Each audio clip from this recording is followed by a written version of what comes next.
There are some days in life that feel ordinary, till they change everything.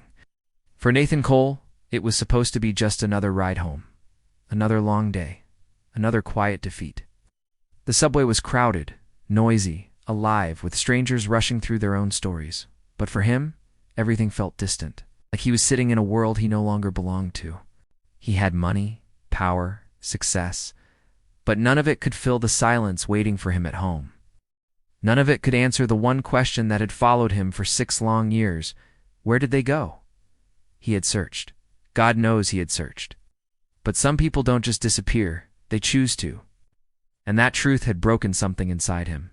So that day, sitting on that cold subway seat, Nathan did what he had learned to do best. He hid it. The pain, the regret, the emptiness. Until a small voice cut through everything. "You look sad." He turned, and there she was. A little girl, too young to understand the weight of the world, but somehow wise enough to see right through him. She didn't ask for money. She didn't look away. She didn't pretend. Instead, she offered him something no one had given him in years: kindness. And then, without warning, she began to sing a simple song. Soft, gentle, familiar. So familiar. It stopped his heart. Because it wasn't just any song. It was her song. It's the one only one person in the world used to sing. The one he had never forgotten. It's the one tied to a past he thought he had lost forever. In that moment, a stranger's voice became a bridge. A child's innocence became a key.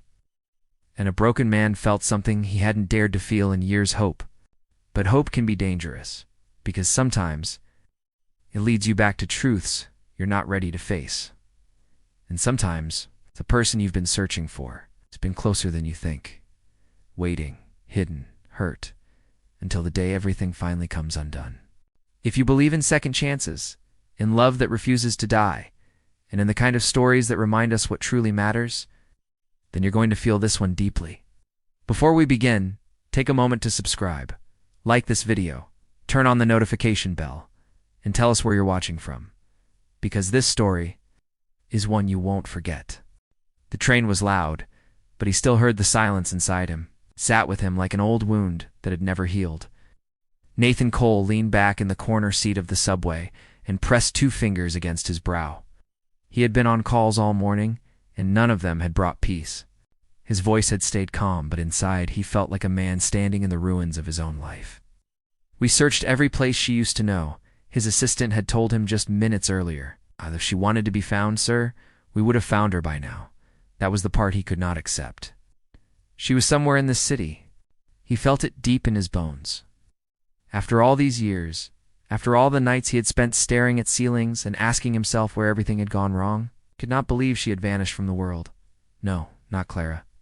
Not the woman he had once loved with all the strength in his chest, but the woman he had lost. And if Clara was somewhere in this city, then maybe... His throat tightened. Maybe the child was too. Nathan turned his face toward the train window, though all he could see was his own reflection. Tired eyes, sharp jaw, expensive coat. Expensive coat. A man who looked like he had everything. A man who, in truth, had gone home for years to empty rooms and expensive silence. The train rocked hard, and he closed his eyes for a moment. He was not a weak man. He had built businesses, led meetings, made impossible decisions. He had faced men who wanted to destroy him and had never once let them see fear on his face. But the thought of one little girl he had never held at could undo him in seconds. He exhaled slowly and tried to steady himself. Then a soft voice broke through the noise. "Excuse me, mister, can I sit here?" Nathan opened his eyes. A little girl stood beside him, holding a paper bag that looked almost too heavy for her small arms. Her sweater was old, but clean. Her skirt reached just below her knees. Her shoes were worn at the front, as if she had walked in them for a very long time. Her dark curls were gathered into 2 uneven puffs, and her eyes, large, bright, and searching, studied him with the fearless honesty only children had. He moved at once. "Yes," he said quietly. "Of course." She climbed onto the seat beside him, with great effort, set the bag on her lap, then looked up at him again. Not the quick, careless look most strangers gave. A long look. A look that made him strangely uncomfortable, as if she could see something hidden behind his face. "You look sad," she said. Nathan blinked. For a moment, he almost smiled at the bluntness of it. "Do I?" She nodded with complete certainty. Very sad. He let out a breath through his nose. Well, that's honest. The girl tilted her head. My mama says when people are very sad, sometimes they don't say it. They just carry it on their face. Something in that simple sentence touched a place in him he had been trying to keep closed. He looked away. Your mother sounds wise, she is. The girl straightened proudly. She knows lots of things. Nathan looked down at the paper bag in her lap. Bread, a bottle of water, 2 small packets of medicine, a few pieces of fruit. It was not much. But the way she held it told him it mattered. You out here alone? He asked. Yes, she said it without fear. I know the way home. That doesn't worry your mother. She's sick, the girl said, her voice softer now. So I had to go. Nathan turned fully toward her. How old are you? She raised all the fingers on one hand, then one more. 6. His chest tightened so sharply that he had to hide it. The age hit him like cold water. He stared at her little fingers, then at her face, and something unsettled him. He could not have said why. Maybe it was the shape of her mouth. Maybe the calm boldness in her eyes. Maybe just the number. 6. The child lowered her hand and kept staring at him. Then she asked, Do you want me to sing for you? Nathan frowned slightly. Sing. She nodded. Mama says songs can chase sadness away. Before he could answer, she sat up straighter and began to sing in a small, clear voice. It was not loud. It was not polished. But it was so gentle, so sincere, that the whole noisy train seemed to fade around him. Nathan froze. He knew that melody. Not because it was famous, not because he had heard it on the radio. He knew it because years ago, under a weak kitchen light in a little apartment, a woman named Clara had once hummed that same tune while arranging flowers in an old glass jar. He had stood behind her then, young and certain and in love, and asked, What song is that? She had smiled without turning around. One I sing when I want the world to be softer, she had said. And now on a crowded train, a 6-year-old stranger sat beside him singing that same tune. When the song ended, Nathan realized too late that his eyes were wet. The girl looked at him with concern. Oh, she whispered, You're crying. He cleared his throat quickly and looked away.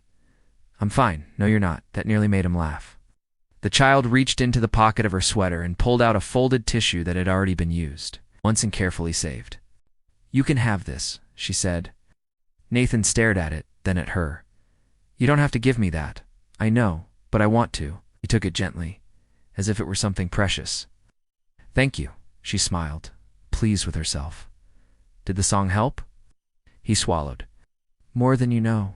The train slowed at the next stop, and several people got off. For a second, the world around them moved again. Announcements crackled overhead, shoes scraped.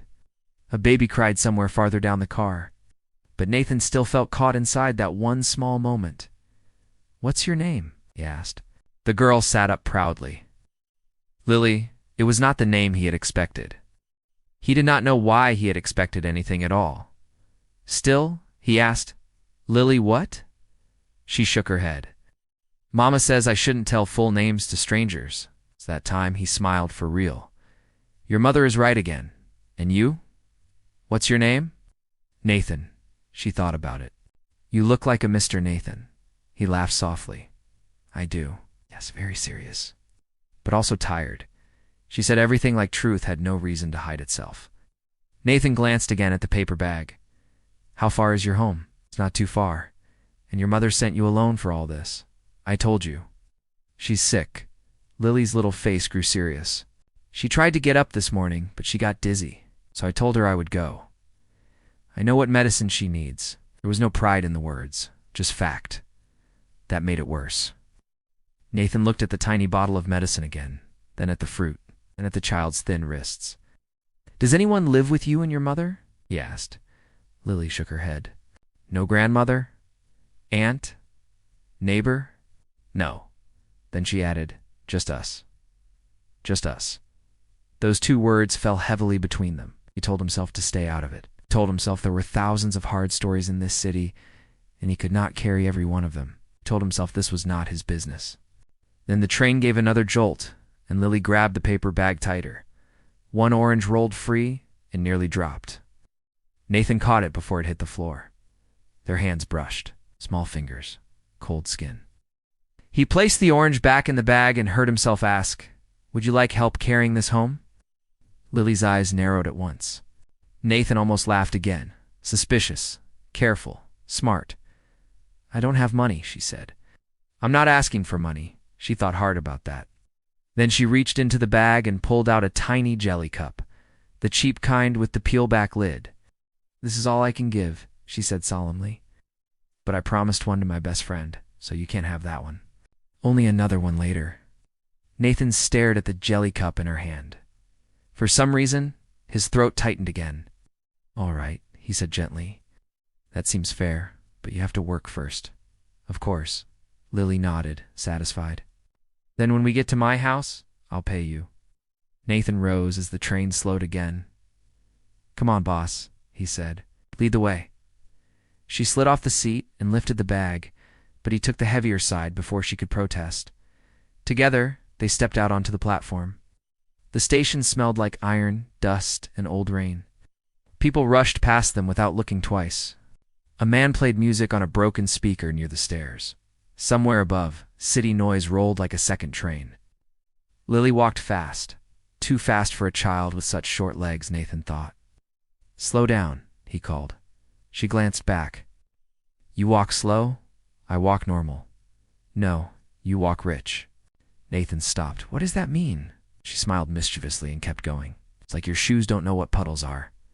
He looked down at his polished shoes and had to admit that was not wrong.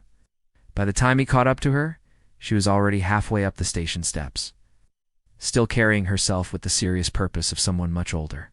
"What do you like in school?" he asked as they reached the street. "Drawing," she said immediately, "and singing."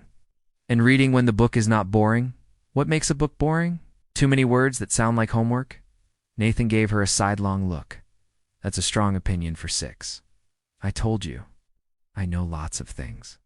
He noticed then that every few steps, she glanced at the medicine bag, as if checking that it was still there, not because she feared losing groceries, because she feared failing her mother. That was twist enough in his heart already. Then came another. As they crossed the street, Lily pointed proudly at a small flower stall in the far corner, now closed for the day. "My mama used to work with flowers," she said. "She says flowers talk if you know how to listen." Nathan's feet nearly stopped moving. "What kind of flowers?" he asked carefully. "All kinds. But she loves white lilies most." He looked at her then. Truly looked. "Why?" Lily shrugged. She said someone once gave her flowers and made her feel special, but she doesn't talk about 'em much. Only when she's sad. A strange chill passed through him. Years ago, Nathan had brought white lilies to Clara after their first terrible argument, not because they were expensive, but because she had once told him they looked like quiet forgiveness. He had not thought about that in years. Now here was this child, speaking of lilies, carrying medicine to a sick mother, singing Clara's song. His pulse began to beat harder. "No," he told himself. "Don't be foolish. Don't build hope from scraps." And yet hope had already risen. It's dark, dangerous, impossible hope. "How much farther?" he asked, trying to keep his voice steady. Lily pointed ahead with a small finger. "See that red gate?" Nathan lifted his eyes. There, at the end of the narrow street, stood a weathered little house behind a faded red gate. The paint was chipped. The roof looked old. One flower pot sat crooked by the entrance. The place was poor, yes, but not careless. Even from a distance, he could see signs of effort-clean steps, a swept walkway, curtains neatly tied back. Someone there was trying very hard to hold life together. Lily hurried toward the gate and pushed it open. "Mama!" she called. "I'm home." Then she gasped softly and looked back at him, suddenly remembering. "No," she whispered. She was sleeping. Nathan stepped through the gate after her. And the moment his foot crossed into the yard, something inside him turned over. The little front garden was nearly bare now, but in one cracked clay pot near the door, growing stubbornly despite neglect and heat, were white lilies. He stopped breathing for one long second. Lily turned, smiling without seeing what had just happened to him. "Come on, Mr. Nathan," she said. "You still have to collect your pay." He looked from the flowers to the doorway, to the house, to the child. And for the first time in years, Nathan felt fear and hope rise together so strongly that he could not tell them apart. He followed her toward the open door, not knowing that before this day ended, the past he had buried would be standing in front of him. And nothing in his life would remain the same. If this story is touching your heart, don't forget to subscribe, turn on the notification bell, like this video, share it, and tell us where you're watching from. Nathan had faced boardrooms full of hostile men without flinching. He had signed deals worth millions with a steady hand. He had buried anger, swallowed grief, and built a life that looked strong from the outside. But standing in that little yard with white lilies trembling in a cracked clay pot and a 6-year-old girl smiling up at him, he felt more shaken than he had in years. Lily pushed the door open wider. "Mama," she called again, this time softer, "I'm back, and I brought someone." Nathan's hand tightened around the paper bag. The air inside the small house smelled faintly of fever medicine, old wood, and something sweet that reminded him of dried flowers. It was a humble place, almost painfully so. A narrow table stood near the wall with one chair slightly uneven. A folded blanket rested on the sofa. Children's drawings, flowers, a sun, 3 birds, and something that looked like a house with smiling windows were taped neatly to one side of the room. Everywhere he looked, he saw care. Not comfort, and not ease. Care. Someone had built this home with tired hands and stubborn love. Lily turned around and lifted her chin. "See? I told you I know the way you did," Nathan said quietly. She looked very pleased with herself, then hurried toward a half-open door at the end of the room. Mama Nathan took one slow step forward and then stopped. He did not know what he wanted to see, did not know what he feared seeing more. He only knew that his heart was beating too hard, and the sound of it filled his ears. Inside the room, Lily's voice softened. "Mama, please wake up a little. I'm home." There was no answer. Nathan moved closer without thinking. He reached the doorway just as Lily stepped aside. And there, lying on a narrow bed under a thin sheet, was a woman with her face turned toward the wall. Her hair, once thick and shining, now looked loose and tired around her shoulders. Her skin was pale. One arm rested above the blanket, fragile and still. Even before she turned, before he could fully see her face, something deep inside him knew. No voice had to say it. No proof had to be shown, he knew. Lily touched the woman's shoulder gently. "Mama." The woman stirred and let out a weak breath. Slowly, as if even that small movement cost her strength, she rolled onto her back and opened her eyes. Nathan forgot how to breathe. It was her. Older, thinner, worn by years he had not shared, but unmistakably her. Clara. No, not Clara now. Whoever she had become in these missing years. But to him, in that first stunned second, she was both the woman he had lost and the stranger pain had turned her into. Her eyes landed first on Lily, then on the bag of medicine, then on the man standing behind her daughter. And everything in her face changed. The sleep vanished. The weakness vanished. Fear came first, then disbelief, then something even sharper. Nathan. The name left her lips like it had cut her on the way out. Lily looked from one to the other. "You know each other?" Nathan could not speak right away. It was Clara who forced words into the room. "Lily," she said, though her eyes never left his. "Go set the groceries on the table." "But now, sweetheart?" Lily hesitated. Nathan saw it clearly. The child wanted to ask questions. Children always did. But something in her mother's voice told her this was not the moment. "All right," Lily said slowly. She took the paper bag from Nathan and carried it to the table, though her eyes kept drifting back to them. Clara pushed herself upright against the bed frame, one hand pressed to her forehead. Even sick, even trembling slightly, she was trying to gather dignity around herself like a coat. Nathan finally found his voice. "You're ill." A strange flicker crossed her face, almost like bitter amusement. "That's what you say?" He swallowed. "I didn't expect, no." Her voice was low, but sharp. "You weren't supposed to expect anything. You weren't supposed to be here." Those words landed exactly where they were meant to. Nathan glanced toward the other room.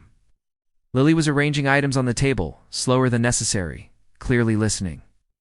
"We should talk," he said quietly. Clara's laugh was small and tired and held no joy at all. After 6 years? That's what you have? I've been looking for you. At that, her eyes flashed. And you found me through my child. Nathan looked toward Lily and lowered his voice even more. I found her on the subway. She was alone. That startled her. Alone. She went out for medicine. Bread too. Fruit. She said you were sick. Clara closed her eyes for a brief second. Nathan saw shame pass through her face, and it pained him more than anger would have. I told her not to go far, she whispered. She was trying to take care of you. That hurt her too. He could see it. For one moment, the fight in her dropped, and all that remained was a tired mother who had run out of strength before the world ran out of demands. But then the armor came back.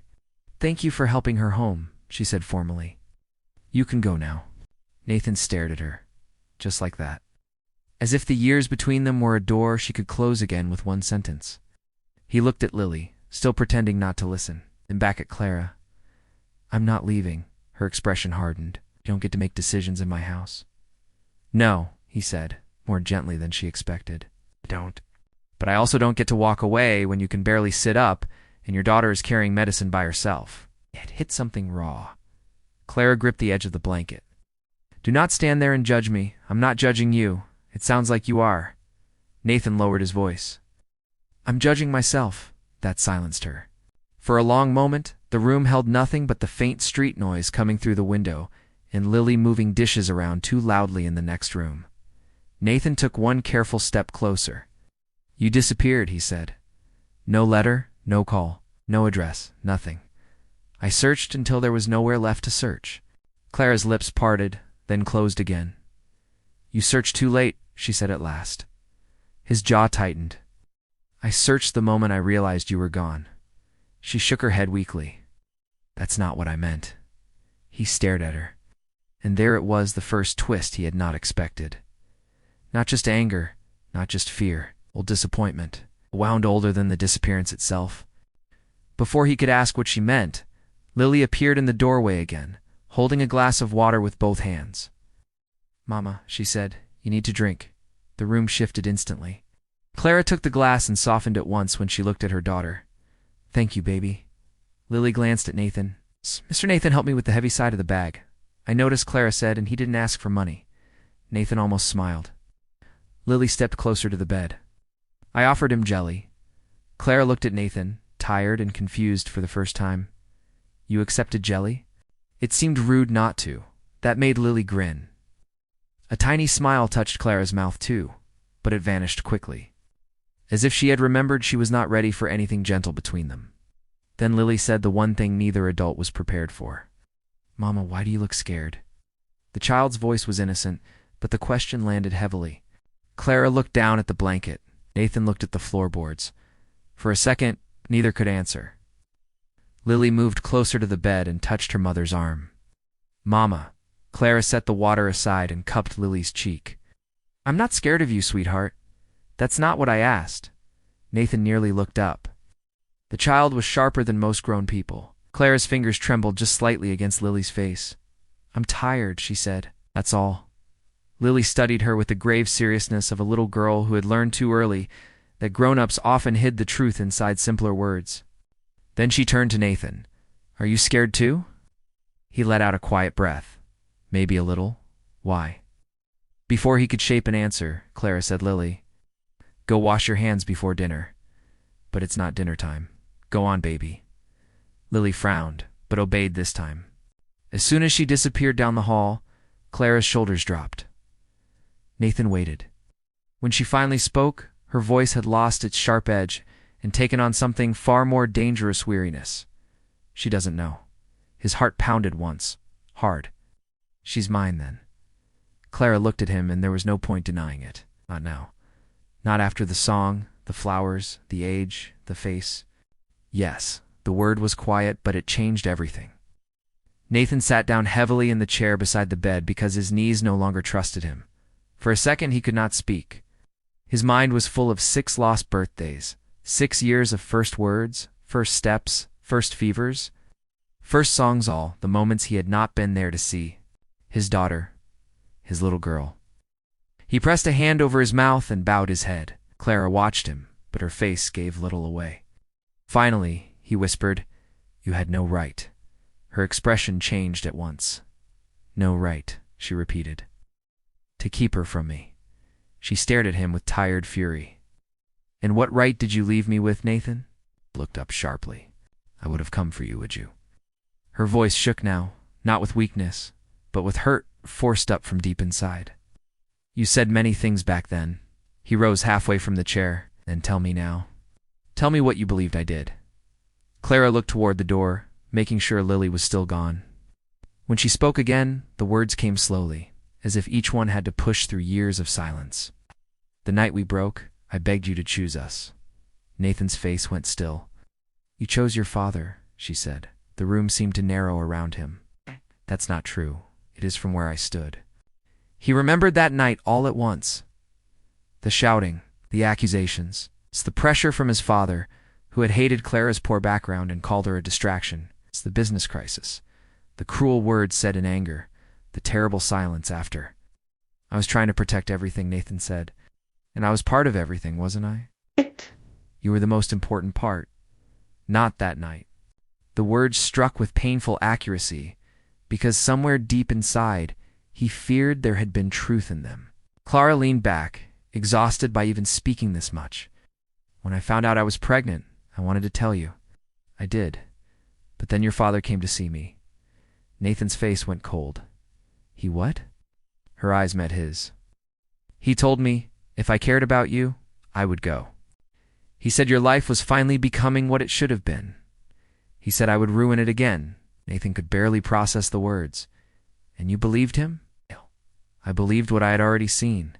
Her voice broke for the first time. "A man who loved me, but could not stand against the people who controlled him. That hurt because it came close to the truth of who he had once been."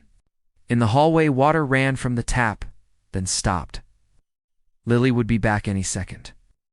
Nathan moved closer and spoke quickly, the urgency rising in him. "I was weak then," he admitted. "I know that now. But I never stopped looking. Never. Not 1 year. Not 1 season. I hired people, followed rumors, traveled cities. I looked for you until I started feeling insane." A tear slipped down Clara's cheek before she could wipe it away. "I didn't know that. You were meant to know." His voice lowered. "You were meant to know every day that I loved you." She shut her eyes as if the words were too late and too tender at once. Then Lily came back. "Why is nobody talking?" she asked from the doorway. Both adults turned. The child stood there with damp hands and wide eyes, sensing the heaviness even if she did not understand it. Nathan and Clara looked at each other. One question passed between them without words. "Not now. Not like this." Clara wiped her face quickly and forced a small smile. "Mama's just tired." Lily looked unconvinced. People say that when they don't want to answer. Nathan almost choked on a laugh he did not feel. Clara held out one hand. "Come here." Lily climbed carefully onto the bed beside her and rested against her side. Clara kissed the top of her head and closed her eyes for a second, drawing strength from her daughter's warmth. Nathan stood there, looking at them, and something ancient moved inside him. Not just grief, not just guilt. Belonging. The kind that hurts when you touch it after being denied it too long. Lily looked from one to the other, then asked, "How do you know Mr. Nathan?" Clara answered first. "We knew each other a long time ago. Were you friends?" The room went silent again. Nathan saw Clara hesitate. The truth sat in front of them like fire. "We were," Clara said at last. "A very long time ago." Lily seemed satisfied for about 2 seconds. Then she asked, "Then why do you both look like you want to cry?" Nathan turned away and ran a hand over his face. Clara let out a shaky breath. "Because sometimes seeing an old friend can make your heart feel too many things at once." Lily considered that carefully. Then she nodded. "That makes sense?" It did not fully. But children often accepted fragments if they were given with love. Nathan looked at the small clock on the wall. Evening was settling in. The house was dimmer now, and Clara looked worse by the minute. Her cheeks hot, her breath shallow, her movements slow. "When did the fever start?" he asked. Clara gave him a warning look. "Nathan, When? 4 days ago? He stared at her. And you didn't see a doctor? Couldn't afford one. Lily spoke up immediately. I gave her cool cloths and water, and medicine from the corner shop. Nathan's stomach tightened. He stepped forward and placed the back of his hand lightly near Clara's forehead. Her skin was burning. She flinched, not because the touch hurt, but because it carried too much history. His hand dropped at once. You need a doctor, he said. No hospitals. The fear in her voice was immediate and fierce. I didn't say hospital. No doctors either, if they'll force it. Nathan studied her face. That was more than dislike. More than stubbornness. This was fear rooted deep. Another secret, another wound. And though he wanted answers, this was not the time to demand them. All right, he said. No hospital tonight, but I'm calling someone to come here. No, yes. You can't just decide that. I can decide not to stand by while you get worse. Clara tried to rise again, anger giving her one brief surge of strength, but the room must have tilted because she swayed suddenly. Nathan caught her before she fell. For one suspended moment, she was in his arms. Both of them froze. Lily gasped, Mama. Nathan helped Clara sit back slowly, his hands trembling slightly by the time he pulled away. Her eyes met his, and in them, he saw not only anger now, but memory. Memory was dangerous. Memory softened, things people had spent years trying to keep hard. Lily rushed to the bed. Mama, please don't fall. I'm all right, Clara whispered. But she wasn't. Nathan took out his phone. Clara looked at it, then at him. Please. There was something in that one word that almost stopped him. Almost. Then Lily said, in a small, frightened voice, Mr. Nathan, is my mama going to be okay? Nathan looked at Clara. Clara looked at Lily, and something passed between them. Then to not love, not forgiveness, not yet. Just the shared terror of two adults who both understood the same truth. This little girl had already carried more than a child should. Nathan crouched so he could look Lily in the eye. Your mama is going to get help, he said. Tonight, Lily searched his face. Promise, he hesitated. Only 1 second. Promise, that one word settled it. Clara turned her head toward the pillow and shut her eyes, too weak now to keep fighting. Nathan stepped outside into the narrow yard, phone in hand, heart pounding. The lilies moved softly in the evening breeze beside him. He made one call. When the line connected, his voice changed, not colder, but steadier. The voice of a man used to making things happen. This is Nathan Cole, he said. I need a doctor. Private, discreet. Immediately he glanced back through the open door. Inside, Lily sat beside her mother, stroking her arm with tiny, careful fingers. Nathan lowered his voice and listened carefully, he added. No mistakes. This one matters more than anything. He ended the call and stood still in the darkening yard.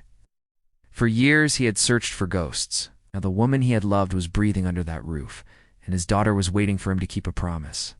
But even as relief stirred in him, another truth rose beside it. Finding them was only the beginning. Because Clara had not forgiven him. Because Lily knew nothing. Some wounds did not close just because the missing person finally came home. He slipped the phone back into his coat and returned toward the doorway. Unaware that before this night was over, one more secret would begin to reveal itself, the kind that explained why Clara feared hospitals, why sorrow still lived in her eyes, and why love, even after 6 years, had not fully died. If this story is touching your heart, don't forget to subscribe, turn on the notification bell, like this video, share it, tell us where you're watching from. The night grew quiet, but inside that small house, nothing felt at rest. Nathan stood just inside the doorway, watching.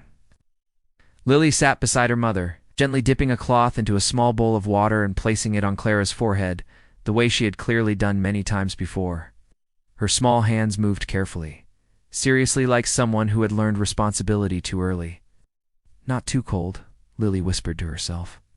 Mama doesn't like it too cold. Nathan felt something twist inside him. No child should have to think like that. No child should have to care for a sick parent alone. He stepped closer. Let me help, he said softly. Lily looked up at him. For a moment she hesitated, as if deciding whether to trust him fully. Then she nodded. You can hold this, she said, handing him the bowl. Nathan took it gently, as though it were fragile. Clara stirred slightly, her breath uneven. Ollie? She murmured weakly. I'm here, Mama, the little girl said quickly, taking her hand. I'm right here.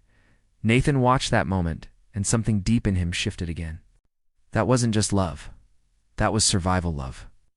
The kind that forms when life has not been kind. A few minutes passed in silence. Then Clara's eyes fluttered open again, unfocused at first. When they settled, they landed on Nathan. For a brief second, confusion crossed her face.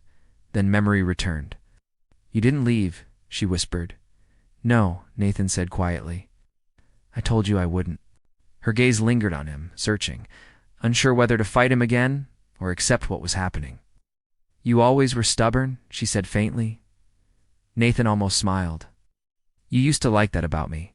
That was before I knew what it cost. That answer came with more truth than bitterness, and it stayed in the air between them. Lily looked from one to the other again. You talk like old people, she said. Nathan let out a soft breath that almost turned into a laugh. We are old, he said. Lily frowned. Not that old. Clara closed her eyes again, too tired to continue the exchange. Nathan checked the time on his phone. The doctor should have arrived by now. He stepped outside briefly, scanning the quiet street. Nothing. His jaw tightened. He made another call. This is Nathan again, he said, voice low but firm. Where is he? Pause, then an answer. Traffic, sir. 10 minutes. Nathan looked back at the house. 5, he said. Then he ended the call. When he stepped back inside, Lily was humming softly. That same melody. The same one that had followed him from the subway. It filled the room gently, wrapping around the silence. Nathan leaned against the wall watching them, his family. The word felt strange, unfamiliar, and yet it fit too perfectly. Suddenly, Clara's body tensed. Her breathing changed faster now, uneven. Mama? Lily said quickly. Mama, what's wrong? Nathan was already moving. Clara's eyes opened wide this time, but not seeing clearly. No, she whispered. No, not here. Her hands gripped the bedsheet tightly. Lily's voice shook. Mama, you're scaring me. Nathan reached her side and touched her shoulder. Clara, it's okay. You're safe. Her head turned sharply toward him, fear flooding her face.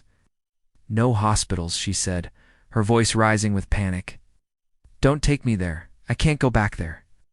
Nathan froze for a second. This wasn't just fear. This was something deeper, something broken. Clara, he said gently, no one is taking you anywhere. You promise? She whispered. Her voice, it wasn't the voice of a strong woman anymore.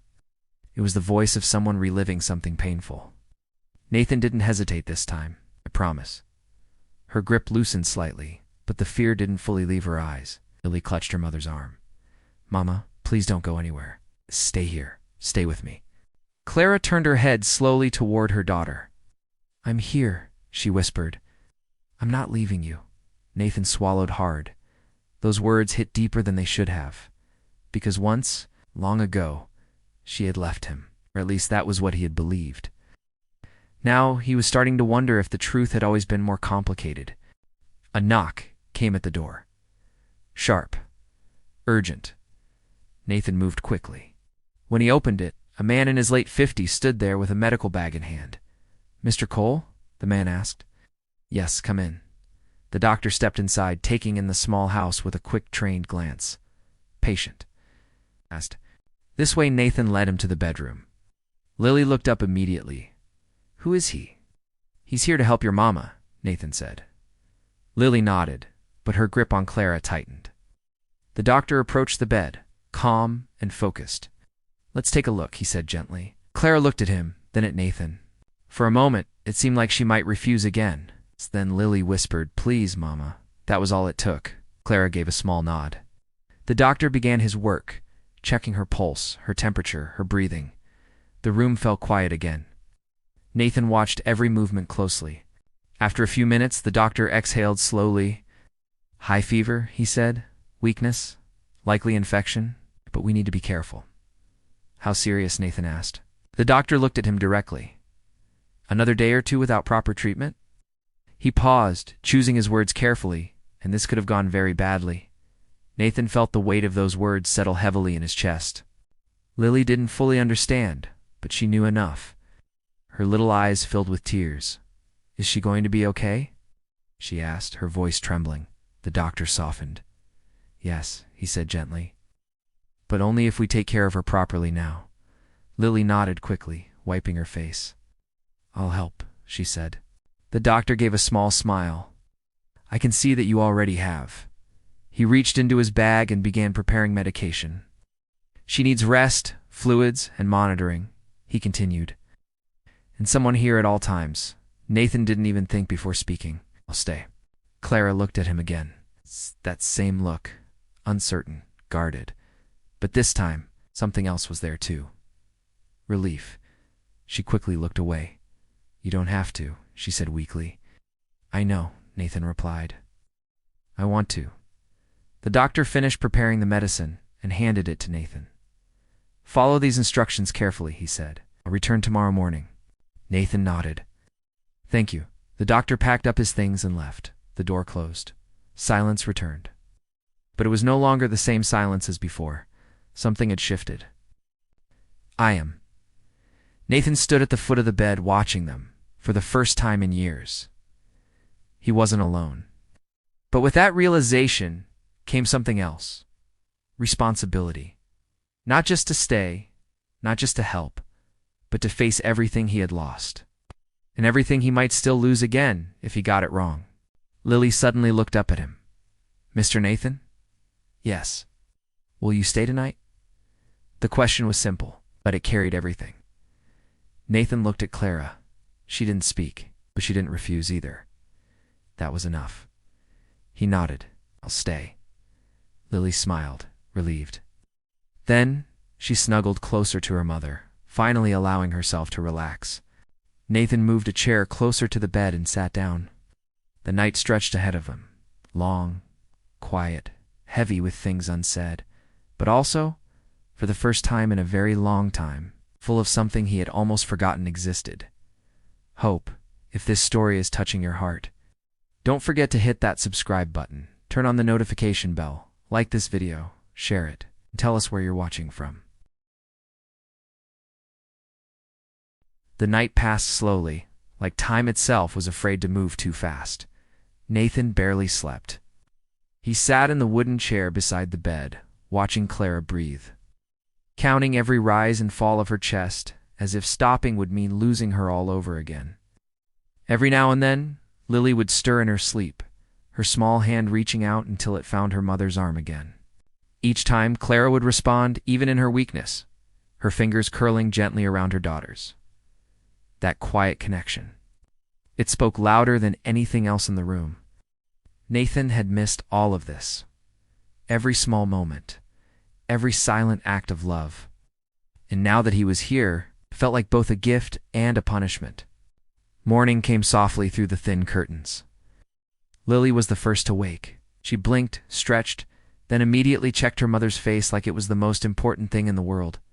"Mama," she whispered. Clara opened her eyes slowly. The fever had not vanished, but something had changed. She looked clearer now, stronger. "I'm here," she said gently. Lily smiled so wide, it almost broke Nathan's heart. "You're better." "A little," Clara admitted. Then her eyes shifted and landed on Nathan. Still there. Still watching. Still refusing to leave. Something unreadable passed across her face. "You stayed," she said quietly. "I said I would." She looked at him for a long moment. Then she nodded once. Not acceptance, but no longer resistance. That was new. Lily jumped off the bed, going to make breakfast. Nathan blinked. "You cook too?" She turned proudly. "I told you I know lots of things." Clara tried to sit up quickly. No, Lily, you don't have to." "I want to," Lily said firmly. "You need to rest." Nathan stood. "Let's help her." Clara looked like she wanted to argue. Then she stopped herself. Maybe because she was too tired, or maybe because something in her was starting to trust him again. "Don't let her near the stove alone," she said. "I won't." In the small kitchen, Lily stood on a little stool, trying to reach a pot. Nathan stepped in quickly. "Careful, I've done this before," she said. "I believe you," he replied, But now you don't have to do it alone. She looked at him, and slowly stepped aside. That small action meant more than she realized. It was the first time she allowed someone else to share the responsibility she had been carrying. "What are we making?" Nathan asked.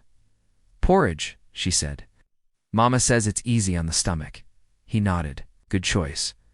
For a few minutes, they worked in quiet rhythm, and Lily spoke again. "Mr. Nathan?" "Yes?" "Why do you look at my mama like that?" Nathan paused. "Like what? Like you're remembering something?" He looked down at the pot. "I am." "What?" He hesitated. Then said, "A long time ago, your mama used to cook too." Lily smiled. "She still does. Just not when she's sick." Nathan nodded slowly. Then Lily added something that made his heart stop. "She says she used to be happier before." Nathan's hand tightened slightly around the spoon. "Did she say why?" Lily shook her head. "Only when she thinks I'm not listening." That silence returned again. Heavy. Real. When they brought the food to Clara, she looked surprised. "You made this?" she asked Lily. "We did," Lily corrected proudly. Clara glanced at Nathan again. "Thank you," she said quietly. Nathan nodded. Bye. "You're welcome." For a moment, everything felt almost normal. Small family, sharing breakfast. But truth does not stay hidden forever. That morning, it began to rise. After Clara finished eating, she leaned back against the pillow, looking stronger than the night before. The doctor returned soon after, checking her condition carefully. "Improvement," he said. "That's good." Lily clapped softly. "See, Mama, I told you." The doctor smiled. "But she still needs rest and monitoring." Nathan nodded. "I'll make sure of it." The doctor gave him a brief look, one that said he understood more than was spoken. Then he left. The moment the door closed, Lily turned around. "Mama," she said. Clara looked at her. "Yes, I want to ask something." Clara tensed slightly. "What is it, sweetheart?" Lily pointed at Nathan. "Why does he feel like he belongs here?" The question landed like a quiet explosion. Nathan froze. Clara's breath caught. Lily continued, innocent but sharp. "And why does he look at me like he knows me?" No one spoke. No one moved. This was it. The truth had reached the surface. Clara looked at Nathan. Nathan looked at Clara. And in that moment, they both understood the same thing. They couldn't hide it much longer. Clara slowly reached for Lily's hand. "Come sit with me," she said gently. Lily climbed onto the bed. Her eyes were wide now, curious, expecting truth. Clara brushed a strand of hair from her face. "There's something I should have told you a long time ago." Nathan's heart began to pound. Lily leaned closer. "What is it?" Clara took a breath, then another. Finally said the words that changed everything. "Mr. Nathan." She paused, then corrected herself. "His real name is Nathan Cole." Lily blinked. "Okay." Clara's voice softened. "And he isn't just someone we used to know." Nathan stepped forward slightly. Lily looked between them. Then her eyes slowly widened. "No," she whispered. Clara nodded gently. "Yes, sweetheart." Lily turned fully toward Nathan now, her voice small. "You're my dad." Nathan couldn't speak right away. Too many emotions rushed at once. 6 years of absence. 6 years of regret. 6 years of love that had nowhere to go. He knelt in front of her. His voice finally came, low and full. "Yes." Lily stared at him, long, searching. The room held its breath. Then suddenly, "I knew it." Nathan blinked. "What?" "I knew it," she said again, smiling now. "You felt like my dad." Clara covered her mouth, tears filling her eyes. Nathan let out a broken laugh. "You did?" "Yes," Lily said simply. "You just fit. That was all it took." Nathan pulled her gently into his arms. For the first time in his life, he held his daughter. And everything inside him changed. But not everything was healed. Clara watched them, her eyes filled with emotion. But also fear, because love returning was one thing, trust returning was another. And she wasn't sure yet. Her heart was ready for that. If this story is touching your heart, don't forget to subscribe, turn on the notification bell, like this video, share it. Tell us where you're watching from. The house felt different after the truth came out. It's not quieter, not louder, just heavier. like every wall now knew something it didn't before. Nathan sat on the edge of the small sofa, watching Lily as she moved from one room to another, full of energy, full of questions, full of joy. "Dad, do you like drawing? Dad, can you run fast? Dad, why didn't you come earlier?" That last one had caught him off guard. He had answered it carefully. "I didn't know where you were." Lily had accepted it, but not fully. Children rarely did. They don't argue like adults, they just remember. Clara stood near the window, arms folded, watching them both. Nathan noticed. There was no anger in her face now, but there was distance, careful distance, like she was letting something happen. Without fully stepping into it, he understood. Trust doesn't return just because truth is spoken. It returns slowly or not at all. Later that afternoon, Lily sat on the floor with a piece of paper and a small box of crayons. "I'm drawing us," she said proudly. Nathan leaned forward slightly. "Us, yes," she said. "Now there's 3. Clara turned from the window. Her eyes softened, just a little. That small detail mattered more than anything else. 3, not 2. Lily drew carefully. 1 figure, then another, then a third. She held up the paper. "This is me," she said, pointing. "This is Mama." Then she pointed to the tallest one. "And this is you, Dad." Nathan took the drawing gently. His hands were steady, but something inside him wasn't. "Can I keep this?" he asked. Lily gasped. "Of course, it's yours." Clara watched that moment, and something inside her shifted, just slightly. That evening, Nathan prepared to leave. "I'll come back tomorrow," he said. Lily immediately shook her head. "No," he blinked. "No, you have to come back tonight too." Nathan smiled faintly. "Kai might have to go to work." Lily crossed her little arms. "You said you'd stay." Clara stepped in gently. "Lily, your dad has responsibilities." Lily looked between them, then said something that stopped both adults. "I'm his responsibility too." Silence. Heavy. Real. Nathan exhaled slowly. "You're right," he said. Clara looked at him. That wasn't the answer she expected. "I'll come back tonight," he added. Lily smiled instantly, satisfied. Later, as Lily slept in the other room, Nathan and Clara sat across from each other in the dim light. The first real quiet they had shared. No child between them. No distractions. Just truth. Clara spoke first. "She's already attached." Nathan nodded. "She trusts you too easily." "That's not her fault." Clara's eyes lifted. "It's not yours either." Nathan didn't look away. "No," he said. "But I won't fail her." Clara studied him. "You said that before." The words were soft, but they carried weight. Nathan leaned forward slightly. "I failed you," he said honestly. "I know that now." Clara didn't respond immediately, because part of her had waited years to hear that. "I was young," he continued, "and I chose wrong when it mattered most." She looked down. "You didn't choose us. I thought I could fix everything first, then come back." Clara let out a quiet breath. "That's the thing about life, Nathan." He waited. "It doesn't pause while you fix things." That truth sat heavily between them. Nathan spoke again.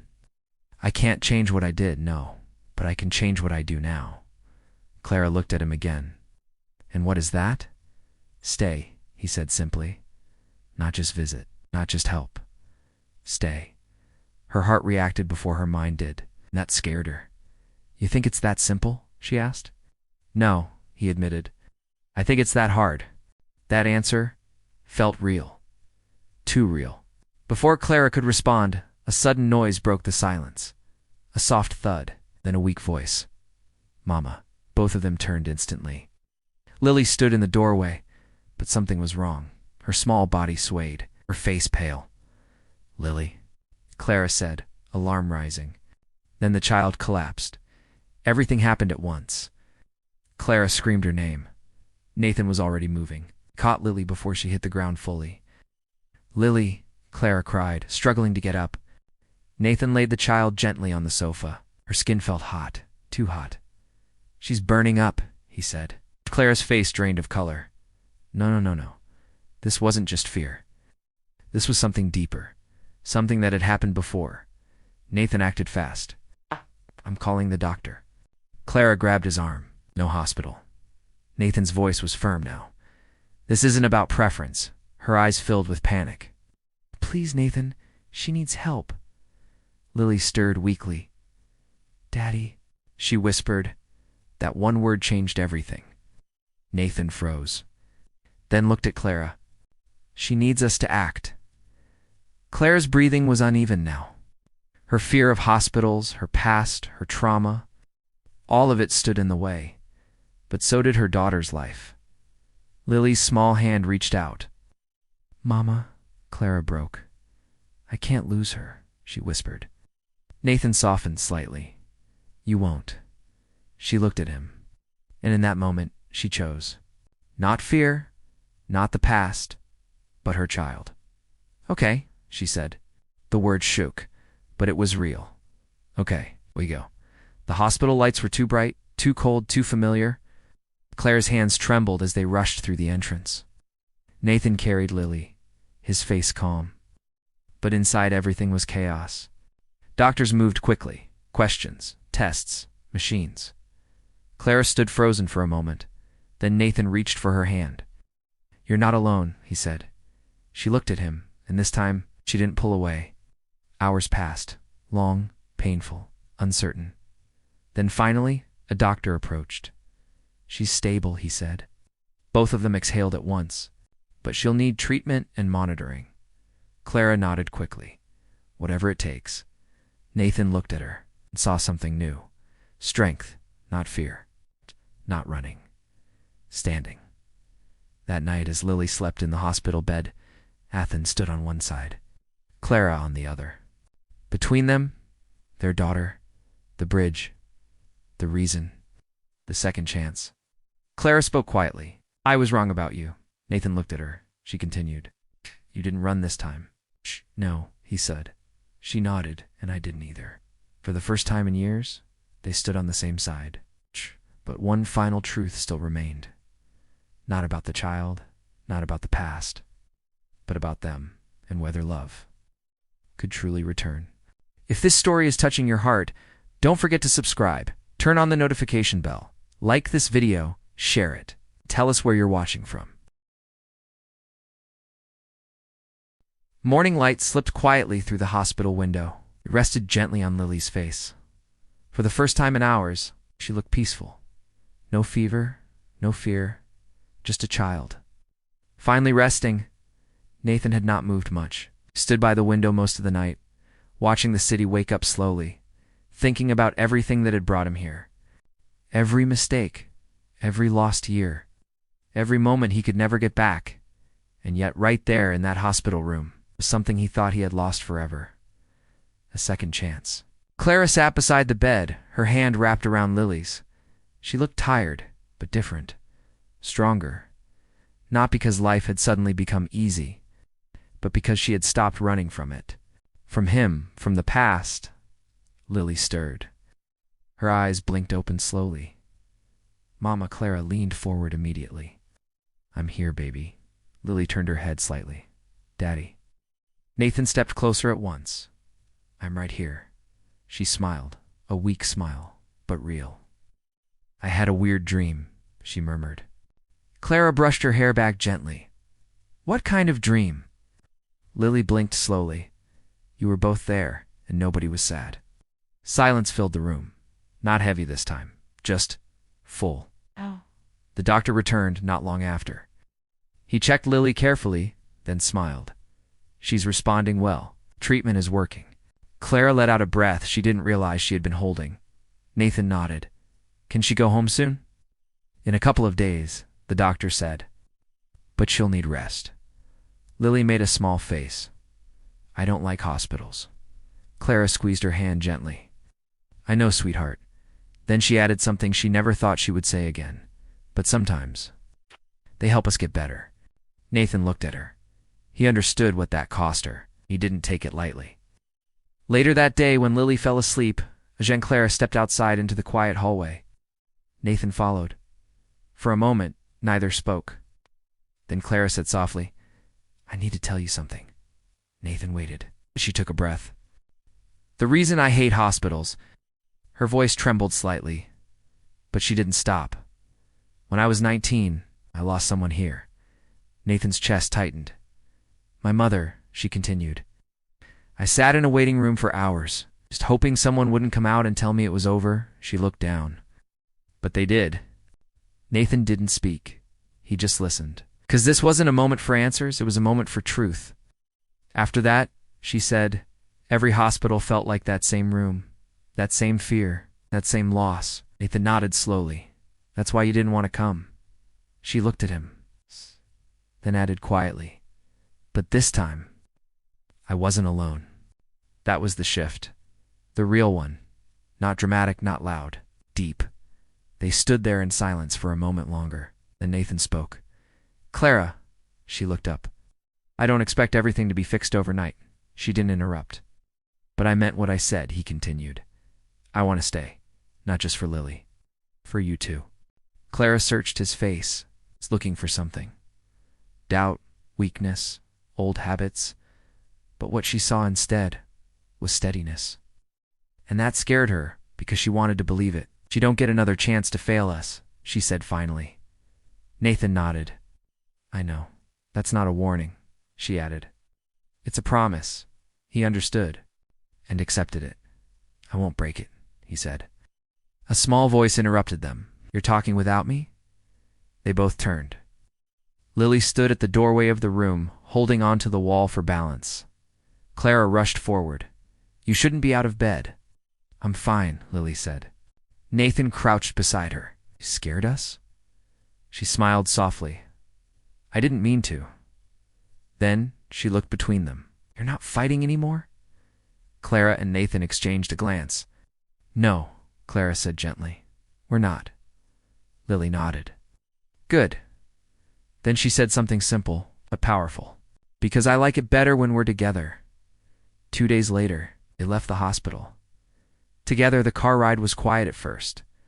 Lily sat in the back, looking out the window. But then suddenly, where are we going? Clara turned slightly. We talked about this, sweetheart. Lily's eyes lit up. To Daddy's house? Nathan smiled. Our house. He corrected gently. Clara didn't argue. That mattered when they arrived. Lily stepped out of the car and froze. Her eyes widened. This is your house. Nathan laughed softly. It's big, I know, it's huge. She said. She ran forward, then stopped, then turned back. The mama, are you coming? Clara looked at Nathan, then at her daughter. Then she stepped forward. Yes, she said. I'm coming. Inside, everything felt new. Different, but not uncomfortable. Lily explored every corner. There's a piano, there's a pool, there's 2 ovens. Nathan watched her joy unfold like something he had been waiting years to see. Clara stood beside him, quiet, taking it all in. This doesn't feel real, she said. Nathan looked at her. Maybe it's just new. She nodded. Yes, then added, but I think I could get used to it.